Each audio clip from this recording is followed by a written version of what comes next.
보면 유대인의 7대 절기라고 하는 게 있어요. 레위기 23장에 보면 그 7절기가 차례대로 기록되어 있습니다. 그런데 좀 더 좁히면 유대 3대 절기라고 우리가 부르는 게 있습니다. 16절에 나타나고 있는 무교절, 77절, 초막절, 이 세 절기를 가리켜 유대 3대 절기 그렇게 부르고 있습니다. 자, 이 절기들과 관련해서 하나님께서 주신 특별한 명령이 하나 있습니다. 오늘 본문에도 나와 있는데 모든 남자는 1년에 3번 바로 이 3대 절기 때 말합니다. 3번 이스라엘 하나님, 그 하나님을 뵈야 된다. 이런 명령을 주셨어요. 택하신 곳에 와서 배워라 했는데 그 택하신 곳은 예루살렘 성전을 의미합니다. 신약 성경에 보면 우리 예수님께서 성전에 가셨다가 양과 비둘기 파는 사람들, 또 돈 바꾸는 사람들, 이런 사람들을 보시곤 분노하신 적이 있어요. 그때가 바로 유월절을 앞둔 때였기 때문에 예루살렘은 굉장히 붐볐습니다. 평소와 다르죠. 지금 오늘 이 16절에 있는 이 명령에 따라서 곳곳에 있는 남자들, 물론 이스라엘 남자들이고 다 오지는 않겠죠. 또 그 가운데 경건한 유대인들은 어디 있든 이 절기만 되면 예루살렘으로 몰려옵니다. 와서는 하나님께 자신들을 뵈한다. 예루살렘 성전에 제사들이 오는 거예요. 그런데 멀리서 오니 양 한 마리 끌고 올 수 없잖아요. 배 타고 오는 사람도 있을 거고 긴 육로를 걸어오는 사람도 있을 텐데 그 재물들 흠 없는 것 가져왔다가 진짜 흠투성이가 돼버리는 그런 재물이 될 수도 있잖아요. 그러니 돈만 가지고 와요. 돈만 가지고 와서 그 성전에서 양 파는 사람, 비둘기 파는 사람, 그 사람들에게 돈을 주죠. 이 돈 바꾸는 사람들은 이 성전 세계, 성전에서만 사용하는 세겔이 따로 있어요. 그걸 바꾸어야 돼요. 그러니까 많은 사람들이 몰려오니까 북새통을 이루게 되죠. 거기엔 이 일을 주도하고 있는 제사장 그룹이 있습니다. 다 사두개인들이에요. 이 제사장 그룹들이 큰 이문을 남기죠. 그러니 그것이 성전의 의미보다는 장사하는 시장처럼 되어져 버려서 예수님께서 분노하시고 자신의 허리띠로니 노끈으로 재직을 만드셔서 휘두르시는 그런 장면을 보여주셨습니다. 이와 같이 저들이 이곳에 와야 돼요. 하나님께서 모든 남자는 1년 3번 나에게 보여라 했기 때문에 와요. 그리고 오늘 본문에 빈손으로 오면 안 되니 그곳에 반드시 와서 재물을 사서 들어가야 된단 말이죠. 그러니 이스라엘 남자들은 이 하나님의 명령을 지키기 위해서 이 절기 때만 되면 예루살렘으로 향하게 되어졌다라고 하는 겁니다. 자, 이스라엘 백성들은 왜 이 절기들에 하나님을 뵈야 될까요? 왜 하나님은 자기 백성들에게 이 절기가 되면 반드시 나에게 보여라고 했을까요?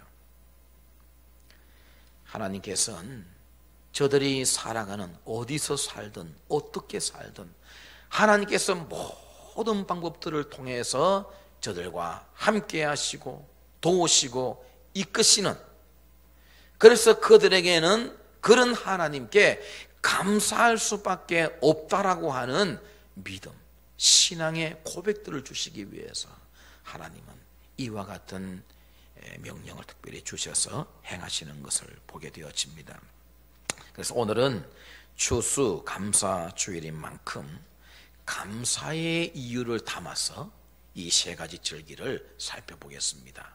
뭐 다른 그런 이유들은 다 제쳐놓고 이제 감사의 이유에 초점을 맞추어서 이 세 절기를 살펴보겠는데, 세 가지 감사, 절기가 세 가지니까 세 가지 감사라고 했는데, 첫 번째 구원에 대한 감사입니다.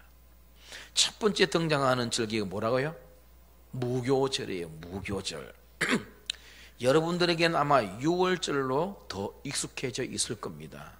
물론 엄밀히 들어가 보면 6월절과 무교절은 구분돼요. 6월절은 하루 지킵니다. 1월 14일 하루 지켜요. 15일부터 일주일 동안 무교절입니다. 이 딱 붙어 있잖아요. 딱 붙어 있기 때문에 성경에 보면은 6월절 무교절을 한꺼번에 사용할 때가 많습니다. 그래서 6월절 해도 무교절과 연합해서 말하고, 오늘 본문처럼 무교절 하지만 실제 유대 3대 절기는 6월절 그렇게 하거든요. 6월절이라 보시면 돼요. 자, 이 6월절, 이 무교절은 구원과 관계되어 있는 절기입니다. 아시다시피 이스라엘 백성들은 말이죠, 애굽에서 430년, 굉장히 길죠. 430년 종노릇합니다. 때가 되었을 때 모세를 보내셔서 그들을 애굽에서 구원해 내시는데, 하나님께서 마지막으로 저들을 빼내기 위해서 10가지 재앙을 애굽에 내리시는데, 9번째까지도 바로 왕이 말을 듣지 않죠. 마지막 10번째 재앙, 거기서 비로소 바로 왕은 손을 들고 항복합니다. 그래서 이스라엘 백성들이 다 빠져나오게 되는데, 그때 10번째 재앙이 잘 아시죠? 장자와 첫 번째 것을 죽이는 재앙입니다. 애굽 전역에 하나님께서 보내신 심판의 사자가 돌아요. 그건 애굽인들이 사는 집도 이스라엘 백성들이 사는 집도 구분 없이 다 돌아요. 모든 집을 다 도는데, 그날 밤에 애굽 전역에 통곡의 소리가 들려요. 왜? 한 집도 죽음이 없었던 집이 없었기 때문입니다. 심지어 출애굽기에 보면 바로 왕의 장자까지도 죽었다 그랬어요. 고고학 문헌에 보면 그때 바로 왕의 장자가 없어서 그 다음 아들이 바로의 왕위를 이어받았다고 기록도 되어 있습니다. 그때 죽어버린 거예요. 이게 전설이 아니라 실제적인 사건이었던 거죠. 애굽 전역이 통곡의 바다였어요. 여러분 같으면 밤중에 여러분의 맏아들이 죽었는데 울지 않겠습니까? 애굽 전역이 울음바다였는데 이스라엘 백성들이 사는 곳은 울음이 없어요. 그냥 그날 밤을 평안히 보낸 겁니다. 왜일까요?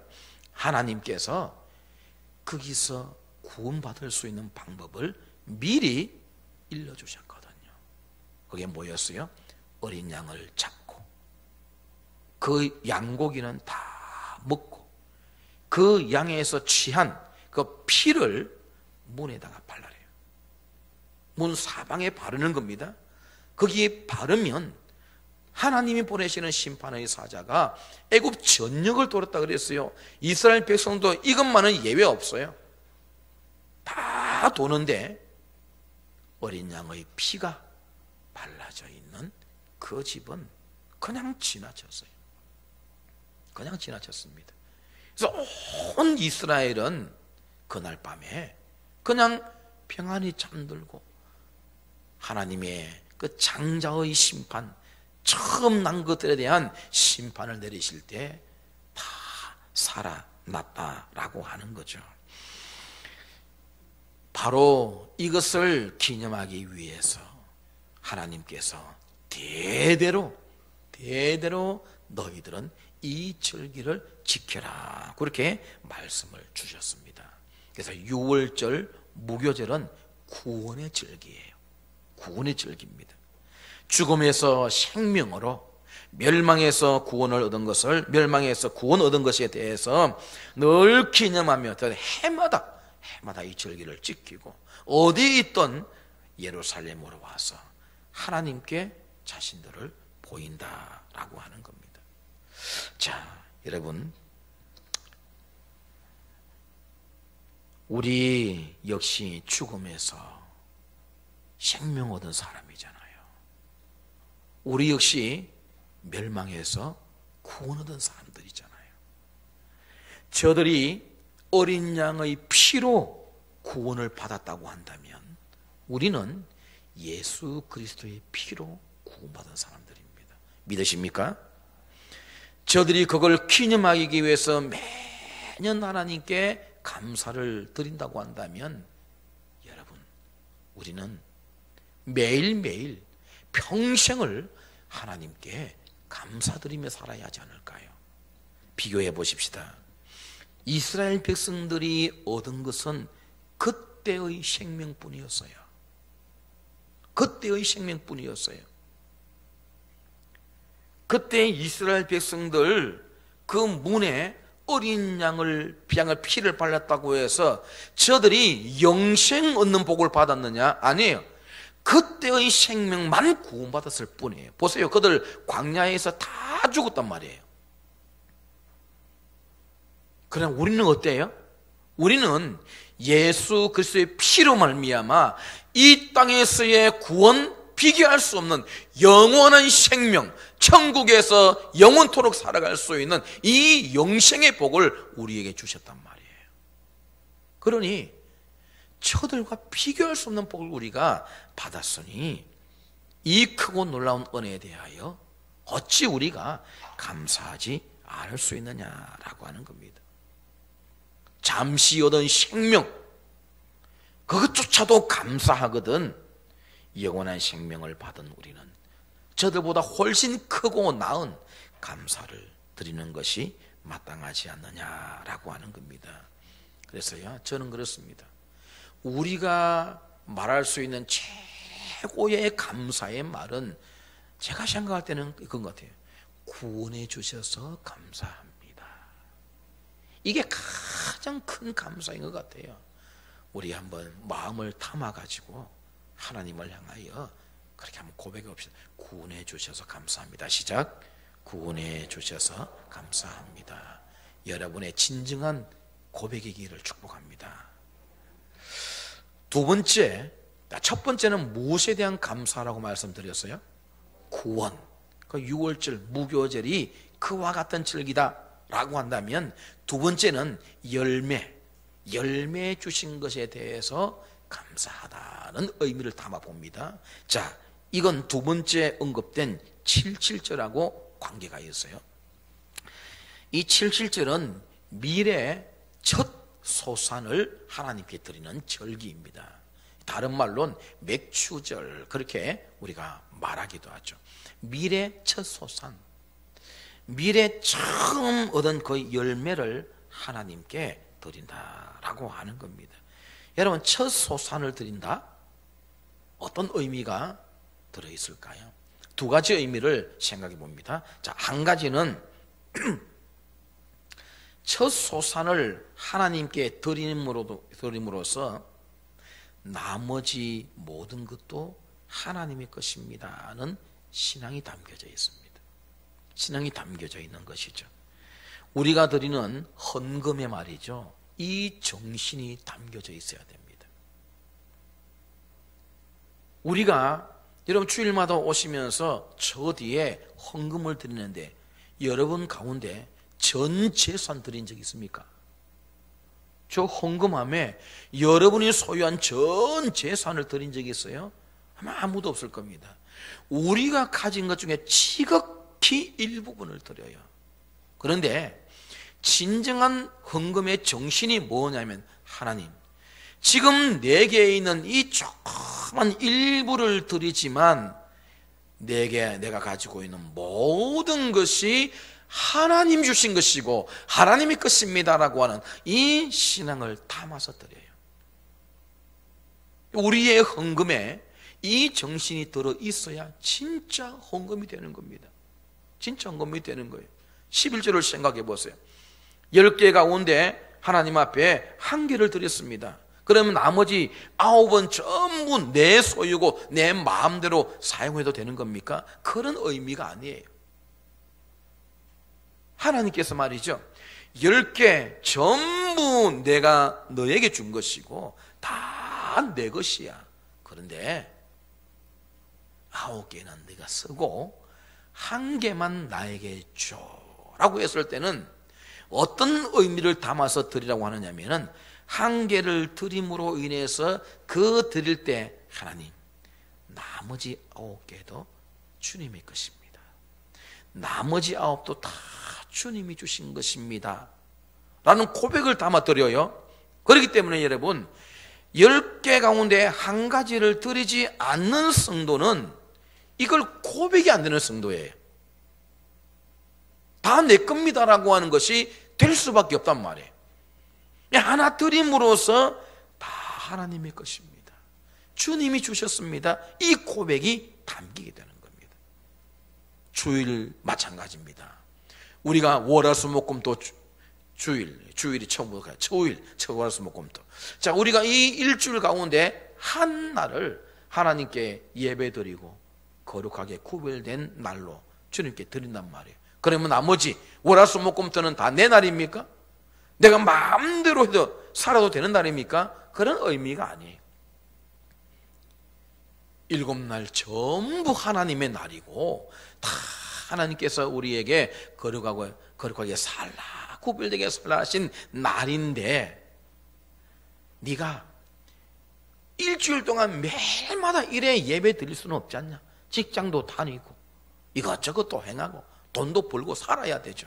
그러니 그걸 다 해라 하는데, 하루는 나에게 시간을 투자해라. 그러면 네가 나머지 날도 다 내 것이다라고 하는 것을 내가 받을게. 이런 의미가 있는 겁니다. 그렇기 때문에 여러분, 주일을 예배드리지 아니하고 주일을 우리가 거룩하게 구분되어 드리지 않는다고 한다면 이 고백이 사라지는 거예요. 7일이 전부 내게 되고 말아요. 그러니 우리는 하나를 드릴 때, 오늘 이 7절을 해서요, 첫 소산 하나를 드리지만 그 하나 드리는 뒤에 고백은 모든 것이 주님의 것입니다 라고 하는 고백을 담고 드리게끔 하셨다는 거죠. 그게 77절의 의미입니다 라고 하는 겁니다. 여러분, 실제 말이죠, 우리가 이건 내 겁니다 라고 고백할 수 있는 게 뭐가 있어요? 여러분, 자신이 있습니까? 정말 하나님께서 여러분 앞에 우리들처럼 어떤 모양을 가지고 진짜 하나님이 딱 보고 계신데 그 하나님 눈앞에 대고 여러분, 하나님 이건 내 겁니다 라고 자신 있게 말할 거 있어요? 저는 없어요. 욥이 뭐라고 고백했는지 아십니까? 내가 모태에서 알몸으로 나와 사온 적 다시 알몸으로 돌아간다 라고는 고백을 했지 않습니까? 혹시 여러분 중에 어머니 뱃속에 나오실 때 귀걸이하고 목걸이하고 팔찌하고 좋은 옷 입고 나온 분 계십니까? 그런 분 있으면 제가 이 말씀 드리지 않아도 될 겁니다. 그러나 아무도 없어요. 엄마 뱃속에 나올 때 우리는 정말 빈손으로 알몸으로 나왔어요. 또 그렇게 돌아갈 거예요. 그렇다고 한다면 욥이 알몸으로 나왔고 알몸으로 돌아간다는 그 사이에 누리고 가졌던 모든 것은 누구 거라는 고백이 담겨 있어요? 하나님의 것이라는 고백이 담겨 있는 거예요. 주님이 저에게 주신 것입니다. 제가 먹었고 입었고 누리고 즐기고 살았던 모든 것들은 주께서 주신 것입니다. 이 고백이 담겨있는 고백이지 않습니까? 여러분, 우리가 뭘 내 거라고 하나님 앞에 주장할 수 있겠어요? 시편 기자는 시편이 23편 1절에서 그렇게 씁니다. 땅과 세계와 거기 충만한 것과 모든 것이 다 내 것이다. 하나님이 그렇게 말씀하셨습니다. 뭐 하나 뺄 게 없어요. 그 말씀에 의하면은 모든 게 하나님의 것이라고 하나님이 친히 말씀하셨으니 누가 아닙니다라고 거부할까요? 하나님께서 정말 우리에게 받고 싶은 마음이 있다고 한다면 이걸 겁니다. 다 주님의 것입니다. 다 주님이 주셨습니다. 이런 고백. 여러분들이 주일날에 헌금 하나를 드려도 제게 주신 것 다 주님의 것입니다. 이거 드리는 것도 그 고백으로 드립니다 하는 마음으로 드려보십시오. 얼마나 하나님께서 기특하게 여기겠습니까? 자, 이런 의미가 7절에 하나 있다면 또 하나의 의미가 무엇이냐면 첫 것을 거두었어요. 첫 것을. 처음 것을 거두어서 하나님께 드립니다. 그러면 앞으로 거두어야 될 것이 많이 남아있습니다. 많이 남아있습니다. 처음 익은 걸 딱 따서 거두어 드렸으니 아직 익지 아니한 많은 곡식들이 아직 들판에 있을 거란 말이에요. 그러면 이 첫 번째 익은 것을 하나님께 딱 드릴 때 어떤 의미를 담는다고요? 저 들판에 아직 익지 아니했지만 이 처음 익은 것처럼 하나님께서 다 익고 열매가 되게 해 주실 줄 믿습니다는 고백으로 드리는 거예요. 고백으로 드리는 겁니다. 그렇기 때문에 여러분, 성도는 어떤 사람이냐? 성도는 주실 복을 향해 나가는 사람이에요. 주실 복을 향해서. 그리고 성도의 특징이란 말이죠. 지난 주일에 말씀드렸듯이 가나안을 바라보며 살아가는 사람, 그게 우리 성도의 특징이다라고 하는 겁니다. 여전히 말씀드리지만 참 우리가 지나온 시간들을 뒤돌아보면요, 참 안 된 것들이 많아요. 이런 것들이 너무 많습니다. 물질 잃었죠. 직장 잃었죠. 수입 잃었죠. 건강 잃었죠. 많은 부분에 있어서 줄거나 잃어버린 것들이 많이 있습니다. 그런데 여러분, 그걸 집착하면요, 앞으로 나갈 수가 없습니다. 광야 이스라엘 백성들은 말이죠, 부족한 것 투성이었어요. 생각해 보세요. 광야에 뭐가 풍부하겠습니까? 뭐가 풍부하겠어요? 물이 풍부합니까? 먹을 것이 풍부합니까? 하나님께서 바위 터지고 물 주시지 않고 하늘에서 만나 내려주지 않으면 다 죽습니다, 여러분. 먹을 게 풍성하다 할지라도 하나님께서 그 내리쬐는 땡볕을 구름 기둥으로, 그 음습하는 추위에 불기둥으로 막아주지 않으시면 다 죽어요. 그게 광야예요. 부족한 것 투성이, 위험한 것 투성이, 그게 광야단 말이죠. 그렇다고 광야에 머물 수 있습니까? 아니요. 하나님은 광야에 머물라고 애굽에서 빼내신 것이 아니라 가나안 가라고 그 여정으로 광야를 주신 거단 말이죠. 그러니 광야에 있는 이스라엘 백성들은 주실 가나안을 향해 전진하는 사람이어야 돼요.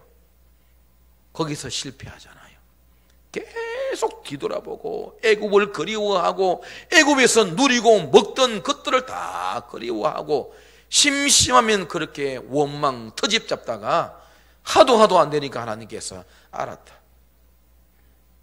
너희들은 가나안에 들어가지 마라. 그래, 가나안 들어가지 못하고 출애굽 1세대들은요 광야에서 다 죽었습니다. 다 죽었습니다. 여러분, 광야 어디에 비유돼요? 지금 우리가 살고 있는 이 현실, 우리 자신들의 비유. 저 세상 사람들에게 비유하는 게 아니고 우리의 애굽은, 우리 보통 그 출애굽한 이스라엘 백성들의 그 여정을 우리 신앙인들의 여정에 비유하잖아요. 애굽은 세상입니다. 거기서 하나님 빼내 주셨어요. 우리를 구원해 주셨어요. 그런 다음에 우리가 가나안을 향해 가요. 그 가나안은 천국, 천성이란 말이에요. 그 사이의 여정이 광야 여정이잖아요. 그렇기 때문에 지금 저와 여러분들은 다 이 광야 여정을 가고 있는 중입니다. 어디를 바라봐요? 뒤돌아보면 안 돼요. 부족함과 투성이, 어려움 투성이, 시련 투성이, 아프고 고난 많고 아말렉이 등장하고 죽이려 하고 이런 것들이 가득 차서 너무너무 힘들어도 우리 눈은 가나안을 향해야 돼요. 저와 여러분이 그거 같아요. 그래서 성도는 주실 복을 기대하면서 앞으로 나가는 사람이다 라고 하는 겁니다. 절대 주저앉을 수 없어요. 여러분, 감사는 말이죠, 결과에 대해서만 감사하지 하는 것 아니에요. 그건 누구나 할 수 있습니다. 그건요 아무나 할 수 있는 감사예요. 왜? 좋은 결과 얻었으니까 고맙다고, 감사하다고. 여러분 자녀들 말이죠, 보십시오. 뭐 여러분 뭘 주고 뭐 귀한 거 해주면은 고맙습니다 해요. 그런데 아무리 달라고 해도 주지 않고 저들이 뭔가 원하고 있는데 좋은 것 안 오면 절대 고맙습니다, 감사합니다 안 합니다. 왜 해요? 안 하죠. 네, 성도는 어떤 사람이어야 될까요? 결과를 보고만 감사하는 것이 아니라 주실 것을 기대하고 감사하는 자예요. 그게 7.7절에 담겨 있는 것이다 그 말입니다. 주실 것을 기대하는 거예요. 세상 사람들 중에 주실 걸 기대하고 감사하는 사람이 얼마나 될까요? 우리 성도는 차원이 달라요. 지금 광야고 힘들고 어렵지만 하나님께서 반드시 내 갈증을 해소해 주시고 먹을 걸 먹여주시고 아말렉이 나타나면 물리쳐 주실 것을 기대하며 광야를 걷는데 눈은, 시선은 가나안을 향하는 것.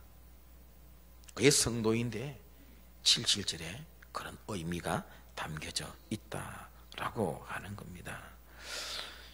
여러분, 시작해 하신 하나님께서 중간에 우리를 망하게 하시려고 시작해 하신 것은 결코 아니라고 믿습니다.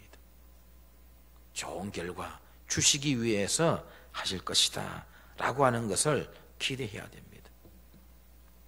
히브리서 11장 1절에 보면 믿음은 바라는 것들의 실상이에요 그랬어요. 자, 뭔가 바라는 것이 있습니다. 그 말은 아직 나에게 오지 않았어요. 아직 이루어지지 않았어요. 바라는 것, 바라는 것. 그런데 그 뒤에 단어 하나가 참 중요하잖아요. 실상이다. 그거 무슨 말일까요? 그 바라는 것이 지금 이루어지지 않았어도 하나님께서 반드시 주실 것을 믿고 현실 가운데 누리며 사는 거예요. 누리며 사는 거예요. 하나님께서 한 번도 비를 보지 못했던 노예에게 내가 큰 비를 내릴 것이다 라고 하셨으면 비가 엄청나게 이 땅에 와서 모든 것들을 덮고 생물을 죽이는 그 현실을 경험하며 체험하면서 배를 만드는 거예요. 그게 믿음입니다. 믿음. 우리가 가지는 믿음이 그거예요. 여러분 물어봅시다. 천국 가실 겁니까? 안 가실 겁니까? 여기 말이죠, 우리 강사님이 오셔서 물으면 억수로 대답 잘하대요. 요즘은 우리 부목사님 말씀하셔도 대답 기가 차게 잘하대. 담임 목사가 대답을 안 해. 뭔가 잘 안 되는 것 같아. 자, 한번 해봅시다. 여러분 천국 갈 겁니까? 안 갈 겁니까? 확실히 갈 거예요? 저 천국이 여러분의 것 맞습니까? 장차 거기서 누릴 복이 있는 걸 믿으세요? 그러면 그 복을 지금 끄집어 오시라 그 말이에요. 여러분 가정에서, 사무실에서, 학교에서 천국을 누리면 백성에게 살아가는 것, 그게 바라는 것들의 실상이잖아요. 그게 우리 7.7절에 있고 우리 성도들이 가져야 될 진정한 믿음이란 말이에요. 그래서 성도는 어떤 일이 와도 좌절하지 않아요. 절망하고 낙심하지 않아요. 왜? 하나님이 계시고 우리에게 주실 복이 있으니까, 반드시 우리가 그 복을 누리며 살아갈 것이니까 능히 지금 당면한 어려움도 이긴단 말이에요. 생각해 보세요. 하나님께서 애굽에서 왜 빼냈어요? 가나안에 보내기 위한 목적이잖아요. 그럼 광야에서 죽지 않아요. 가나안에 들여야 되잖아요. 그런데 죽으라고 가나안에 가기 싫고 애굽으로 가고 싶으니 하나님께서 할 수 없이 그렇게 하신 겁니다. 우리의 모습이 아니기를 바랍니다. 소망을 가지고 전진해 가는 거예요. 여러분, 시작해 하신 분이 하나님이신 줄 믿습니까? 그러면 여러분 삶에 뭐 조그만 신호가 와도 감사하시고 그 감사로 밀어붙여 보십시오.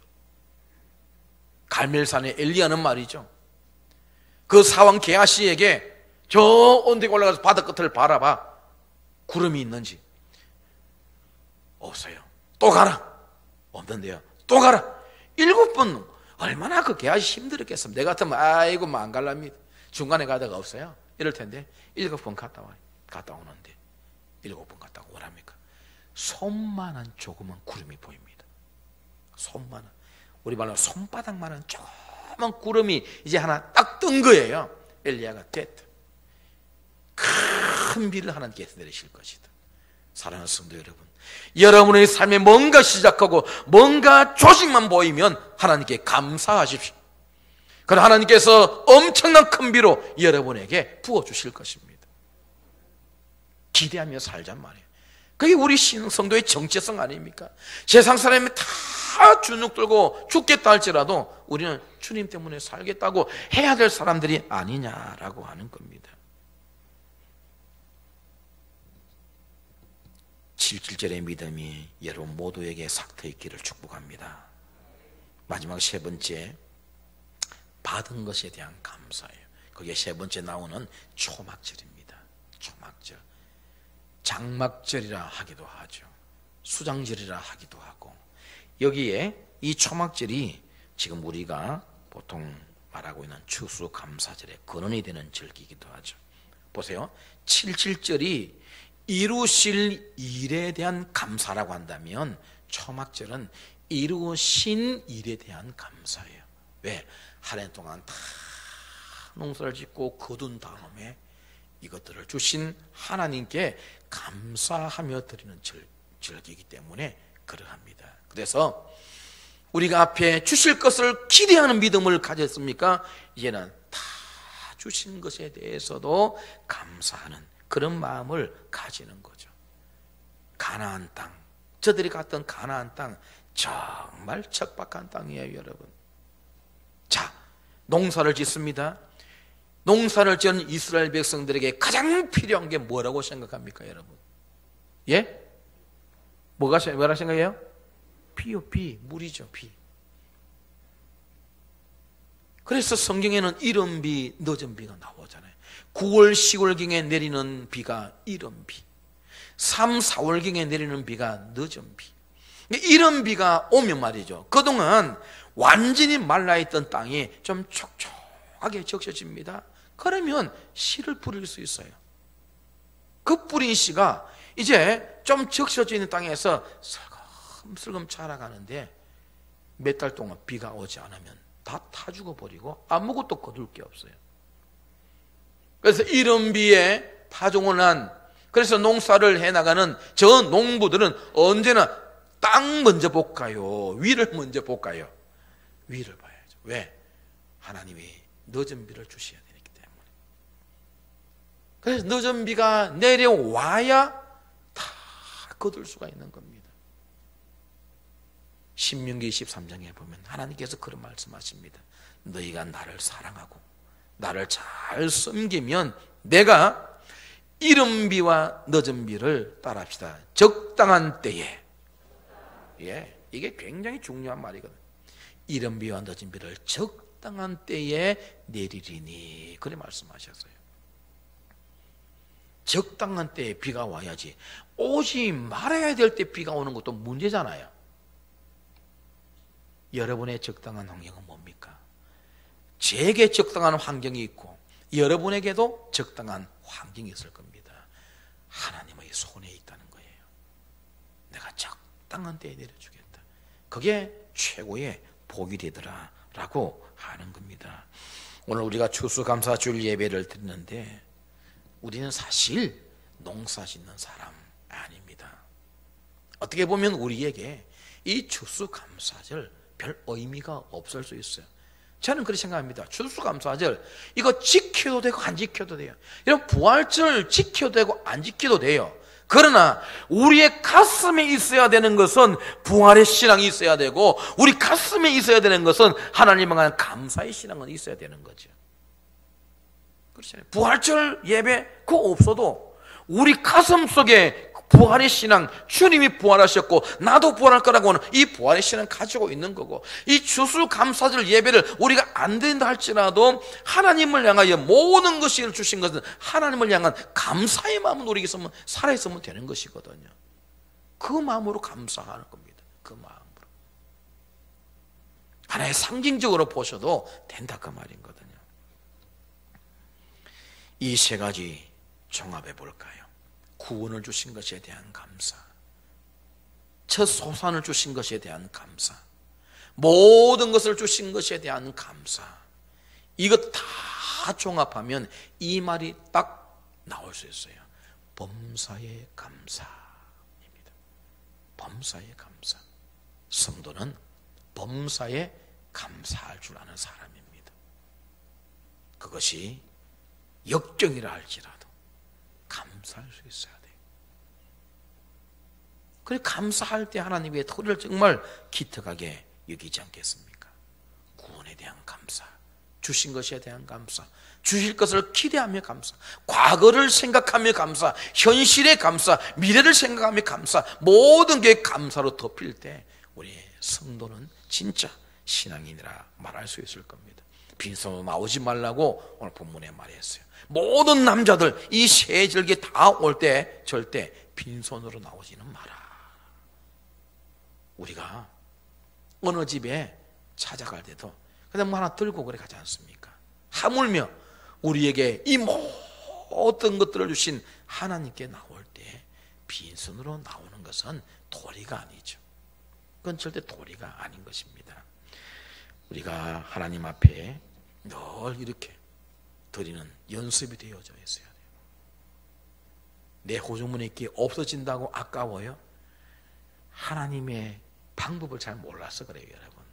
하나님은요, 쓰면 또 들어오는 복을 주십니다. 그거요, 경험해 보지 않으면 잘 몰라요. 우리가 늘 이스라엘 그 지형 가지고 많이 말하지 않습니까? 위에는 갈릴리가 있고 밑에는 사해가 있는데, 사해는 그 사자가 무슨 사일까요? 죽을 사예요. 죽음의 바다. 아무 식물도 못 살아요. 물고기도 못 살아요. 염분이 너무 많기 때문에. 저 위에서 갈릴리에서 요단강을 통해서 흘러내리는 물을 받기만 하지 내 보내주는 것이 없으니 그 물은 정말 생명이 살 수 없는 그와 같은 물이 되고 맙니다. 그러나 갈릴리는요, 저 위에 그 흘문산이며 주변의 작은 언덕산으로부터 계속 흘러내리는 그 물들을 다 받아요. 받기만 합니까? 요단강을 통해서 계속 흘러내 보냅니다. 그러니 언제나 맑고 많은 물고기가 살고, 물고기가 많으니 그 주변에 어부들이 물고기 잡으며 살아간단 말이에요. 여러분, 우리가 통로가 돼야 되지 저장고가 되면 안 됩니다. 우리는 늘 축복의 통로가 돼야 돼요. 그래서 위로부터 받았으면은 자꾸 흘러보내면 여러분에게 또 주어지고 또 그것이 맑아서 생명이 약동하는 역사가 일어나게 될 줄을 믿습니다. 우리 모두 감사의 사람이 되었으면 좋겠습니다. 새 신발을 주셨을 때 참 감사하죠. 그러나 여러분, 새 신발을 신을 때 감사한 것보다도 그 신발을 신을 수 있는 두 발을 주신 것에 더 감사하잖아요. 새 장갑을 낀 거 참 감사하지만 그 장갑을 낄 수 있는 내 손이 있다는 것이 감사하지 않습니까? 그렇죠? 먹을 수 있을 때 감사하는 것도 좋지만 그 먹은 것을 마음껏 씹을 수 있는 입도 있고 소화시킬 수 있는 건강한 몸이 있다는 것이 얼마나 감사합니까, 여러분? 하나님이 그런 것들을 주셨어요. 그런 것들을 주셨습니다. 병원비 시비가 없는 곳이 응급실이라는 말이 있어요. 응급실에 죽을 내 가족 얼른 데리고 가서 의사가 응급실에서 응급처치하고 했습니다, 살았습니다 할 때 1,000만 원 한들 안 주겠습니까? 얘는 의료 사고 때문에 시비 붙지 의사 병원에서 돈 달라는 것 때문에 시비 붙는 거 봤습니까? 왜 이래 많습니까? 하면서 봤습니까? 병 고쳐주고 생명 살려주셨으니 2,000만 원 주시자면 빚을 내서라도 2,000만 원 다 지불하잖아요. 그래서 병원비 시비가 없는 곳이 응급실이라는 말이 있는데 그때 달라는 치료비 다 주면서도 날마다 내 코에 호흡을 주시고 먹는 것마다 잘 소화하게 하시고 잘 잘 수 있게 하는 이런 건강을 주신 하나님 훨씬 우리가 감사하지 않습니까? 장의사한테 인색합니까? 안 그렇더라고. 장례 많이 치르는 불신 장례에도 많이 봤거든요. 돈 달라고 막 꺼내 줍디다. 여기서 주고 저기서 주고. 장의사한테도 죽은 사람 뭐 장의해 주는데도 이렇게 저게 돈을 낸다고 한다면 죽어서 우리를 천국까지 인도하실 하나님께 우리가 어떻게 해야 되겠습니까? 감사해야 하지 않을까요? 오늘 여기 오신 성도 여러분, 범사에 감사하며 살아가는 저 여러분의 참 신앙인의 삶이 될 수 있기를 우리 주님의 이름으로 축원을 드립니다. 하나님 아버지, 우리가 오늘까지 살아온 것이 하나님의 은혜인 줄 믿습니다. 모든 것이 주께로부터 왔으니 우리가 인식하지 않게 하시고 시간을 드리고 물질을 드리고 건강을 드리고 재능을 드리고 주를 위해서라면 기꺼이 우리가 가진 것들 다 드릴 수 있는 준비된 신앙인으로 살아가게 하여 주옵소서. 2020년 추수감사주일을 맞이하여 다시 한번 무엇에 대한 감사가 우리에게 필요한지 돌아보게 하시고 영원토록 주 앞에 감사로 우리의 신앙을 고백해 하여 주시옵소서. 예수님의 이름으로 기도드리옵나이다. 아멘.